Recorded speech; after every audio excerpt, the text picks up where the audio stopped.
We are one country called Africa. This South Africa you are talking about was imposed on us. So we didn't come from anywhere. Speak for yourself.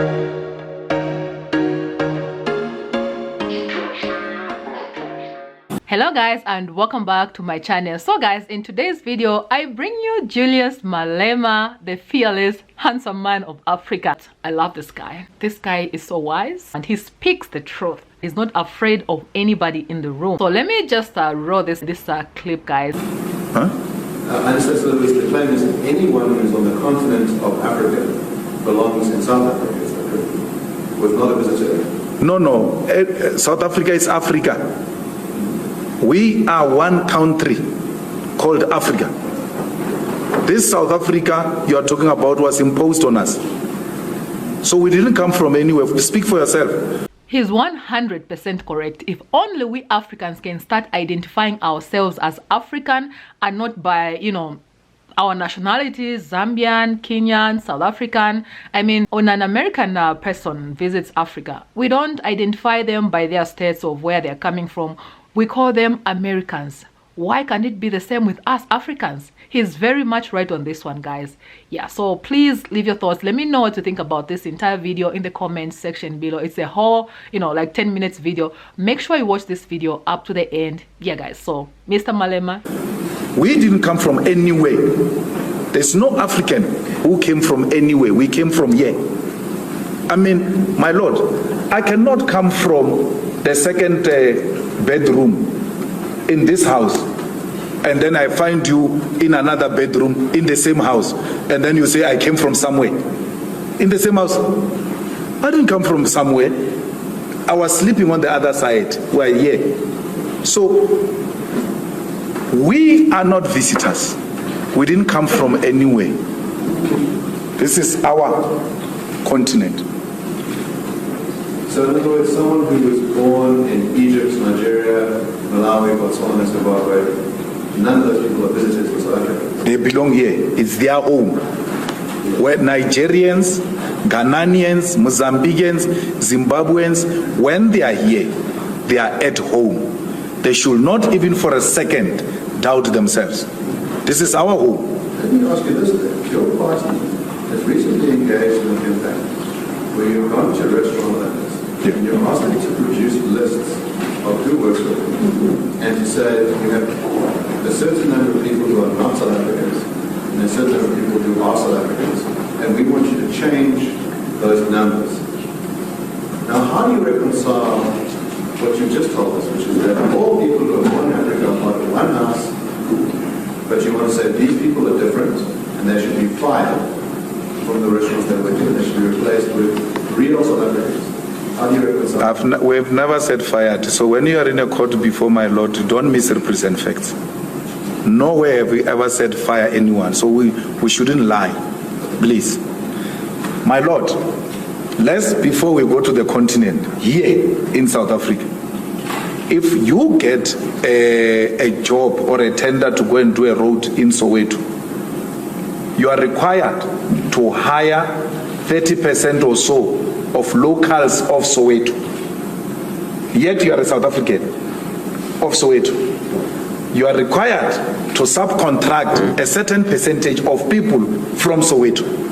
So because the locals at that space should not feel excluded, they should embrace the project, they should feel they must welcome the project and they must protect it as their own. Now, what the white ownership does to our people, my Lord, is that they hire our brothers and African brothers and sisters who are not locals to the exclusion of locals so that they can ignite the xenophobic war amongst our people.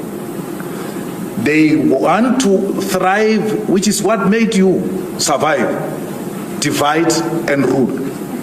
You are dividing us by hiring some of us.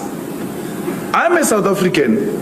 If I were to go and open a restaurant in KwaZulu-Natal and I come with everybody from Limpopo, the people of KwaZulu-Natal, one, they will not feel like this restaurant belongs to them. They will not feel a need to defend it because I just impose people from the other side to them. They need to be involved for them to know that this belongs to them. But it doesn't make the Limpopo people less South African or less home because I said you must be mixed with the people from KZN since our project is in KZN. It doesn't make it lesser home because I said so. No, I am saying the unity of Africa must start from the shop floor. Zimbabwean, Mozambican, Nigerian, South Africans, come, let's work together on the same floor. Mozambican, Zimbabwean, let's go to school together. Let's grow up together and know each other so that by the time we defeat these colonial borders, we already have embraced each other and we don't start from scratch. So that's what we're doing. You do realize that this guy is in court, right? Can you see his face? Do you see any fear? Do you see any fear at all? Nothing. This is Julius Malema. I told you, he's an African man. Our African man. It's in line with what we're saying. We're saying Africa is one. And let one Africa be seen at Cream Restaurant. We're not going to allow the bosses to divide our people by excluding others. So if there is a shop, my lord, that says here we don't hire Zimbabweans, I will go there and fight with them and say, why would you say that? Why do you classify our people and want to isolate them? It will be a wrong practice. So we are starting, and which is what is offensive. You want to exclude South Africans with African brothers and sisters so they can fight amongst themselves and they remain divided. We are saying no, come together, work together so that the unity starts at the shop floor. You are not happy with that. Let me put to you what you actually did. Yeah. So in other words, your party goes to Cream Restaurant and says, we've looked at your books and you employ, let's say it's 25 people who are not South African and 5 people who are South African. We think you should reverse those numbers the next time we come back in 2 weeks. Now, what would it entail? You said, I'm putting words in your mouth about firing. What would it entail to reverse those numbers? But I didn't do that. I didn't go to Cream and say, these are the numbers, and then when I come back in 2 weeks, I want these numbers. No. I said to Cream, I want to look at the ratio of Cream and see if you guys are compliant. And you know, my lord, in all the restaurants I went, I found them compliant. I found both outside brothers and sisters from other countries and South Africans together on the shop floor. I never said that. You see, you rely on non-existing sources. You rely on non-existing sources. You see this guy, he tried to corner him. He tried. But this is Julius Malema, guys. Let's continue watching this video. Because I can ask my Lord here that you lead the evidence of me saying that. Read something, because you utter such words to mislead the public. But I know for a fact, my Lord, he can't produce anything to back up what he's saying. And he deliberately says it so that it can spread wrongly in society. Your party did this. There's how wonderful that would be for Cuba. Now that seems to be embracing free markets. No. You can't say that is embracing free markets. Under a communist or a socialist state, there's still an opportunity to develop the productive forces. You have a responsibility to grow your economy. And we know that we exist in a globe today.